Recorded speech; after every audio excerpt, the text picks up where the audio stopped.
What's going on, guys? LSU Recruiting HQ back with another episode today. Extremely exciting weekend in LSU athletics. So much going on this weekend. We had gymnastics meets on Friday and Sunday. We had women's basketball today. On Sunday, we had LSU baseball opening up the season. We also had LSU men's basketball hitting the road to South Carolina. We're going to start there. LSU basketball drops another tough road game. South Carolina had them on the ropes a majority of the game, up double digits multiple times, and you really had a chance to win it there at the end. Things just didn't go your way down the stretch. You missed some free throws. You turned the ball over in the second half, and it really was frustrating because it looked like LSU came out locked in, ready to play, and then in the second half they just kind of took their foot off the gas, and then South Carolina got a couple shots to go fall and a couple fouls on a couple 3-point shots, and really that was ended up being the difference in the game. LSU loses by 77-75. Drops it is starting with 4 games left to play in the conference. It's really looking like LSU is going to be a 500 team in the conference right now, currently at 7-7 with 4 games left. 2 of those on the road at Kentucky, on the road at Arkansas. So if you want to up your seeding, obviously at this point LSU is a tournament team. But if you want to up that seed, you're really going to have to either beat Kentucky or Arkansas, or if they can get hot, maybe they could steal both of those games. But right now, they're sitting at that 7, 8, 9 seed range, and that's a really dangerous seed game to play. They were 8, 9 seed last year, and it really cost them, having to go against 1 seed in the second round on a team that had a decent amount of potential. So hopefully, maybe they can squeeze one of these games out against Kentucky coming up on Tuesday, or Arkansas last game, and maybe rattle off a couple wins in the tournament, and then bump up to that 4, 5, 6 seed range, which is really ideal for them as far as when you get into those matchups. You possibly making a deeper run into the tournament. But let's get off of men's basketball. We're going to jump right in, man. How about the debut for Jay Johnson's club? LSU baseball just throttles Maine. 3 straight games, man. Double digits scored in all 3 games. Scored over 50 runs on the weekend. A clean sweep of the Maine Black Bears. And really impressive Friday night. You get Blake Money just dealing, and if he can establish himself as a Friday night guy, man, that's gonna help, because LSU is missing that true ace on the staff. They really don't have it with Mikal Hilliard backing up on Saturdays. That's a great number 2 to have. Blake Money's more of a number 2. But if he can make that jump and make that leap, he was throwing 93, 94 consistently. So if we can get that out of him every Friday night, man, that could be scary. And I think the LSU pitching staff, Coach Kelly has done a tremendous job of getting these guys to throw strikes, man. That was the biggest thing they've obviously focused on that in the offseason, because every single pitcher was pumping the zone, throwing strikes, and it really led to good results for all the pitchers. You had, Ty Floyd going today on Sunday. He pitched all right. Got into a little bit of a jam later in the outing. We'll see on midweek game against La Tech. We'll get to see a lot more guys and see how that bullpen kind of fills out and how things go from there. But it kind of looks like, as of right now, that's your three guys. That Sunday spot could probably rotate in and out, and they can make some adjustments there. But I really feel good with Blake Money and Mikal Hilliard going on Friday and Saturdays, and then you have Garrett Edwards, Devin Fontenot, guys like that at the back end of that bullpen who are going to be your guys going forward in the SEC play. So obviously, big game in Ruston this week. LSU takes on La Tech, brand new stadium. Should be a tremendous environment. Looking forward to it. But I mean, you can't say enough about the adjustments from the pulmonary era from last year and then this year's Jay Johnson area. I mean, the hitting. I mean, the situational hitting, guys just putting the bat on the ball, not striking out, and obviously a lot has to do with that is inferior competition, but a lot of that is approach, man. And Jay Johnson said it after Friday night's game. You know, they started off really slow.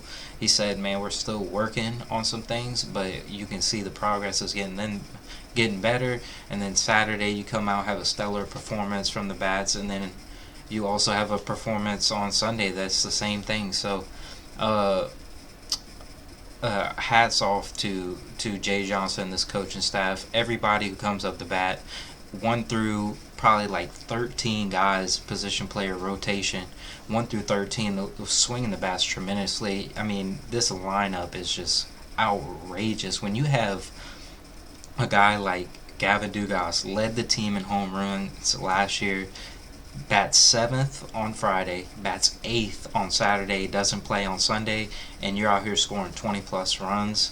Yeah, your lineup is pretty deep. And how about the kid stepping up at DH, homering twice?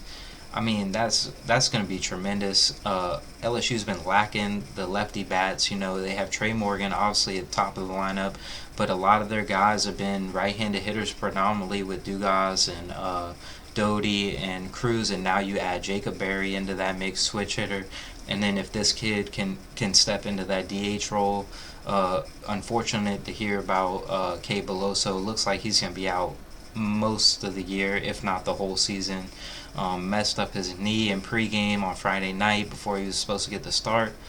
But that ended up being an opportunity for someone else, and that person took a whole advantage of it. And I'm just excited, man. I'm just excited for the whole season to get going, and LSU to step that up in competition and see how they progress as the season goes by. I'm more interested.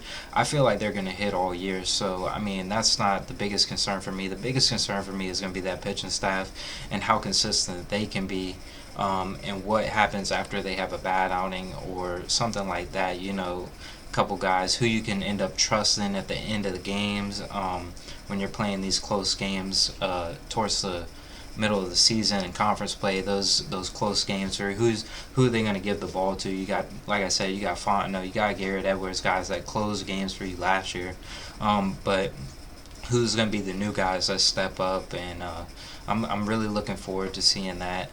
LSU women's basketball, man, the crowd today was amazing for women's basketball as they take down Florida. Huge win for Kim Mulkey, and she's just got this thing running. And they're rolling, and they only got a couple more games left until they kick off the SEC tournament in a couple weeks. And man, that's going to be exciting to watch. Just the improvements that they made game to game, and the support, man, that they're getting from the LSU fans is LSU fans have always wanted winners, man. That's what we go for, and Kim Mulkey's definitely a winner, and she's brought that culture already in one season to LSU, and I'm super ecstatic to see what this team can do in the postseason and what they can do in years to come, man, because they're only going to get better. LSU gymnastics, obviously, taking on Alabama on primetime ESPN this past weekend. They get a huge win. Today, I believe in Missouri, I believe they split their meet today between 3 different teams. I'm not exactly sure how all that stuff works out, but huge to get that motivation. That on Friday night was so cool, seeing gymnastics take center stage on ESPN. Of course, the PMAC's always packed for them girls, and that was amazing to see. And like I said, we got a huge week coming up this week. You know, LSU heads to La Tech in baseball. LSU heads to Kentucky, 8 o'clock Central Time, Tuesday night. That stadium's going to be rocking, and that'd be a great test to see where LSU's head's at mentally, see if they can bounce back from a tough loss. against a hobbled Kentucky team, but it's still a very dangerous Kentucky team. They've only got better. LSU already beat them once at the PMAC, so that's going to be a tough game to win.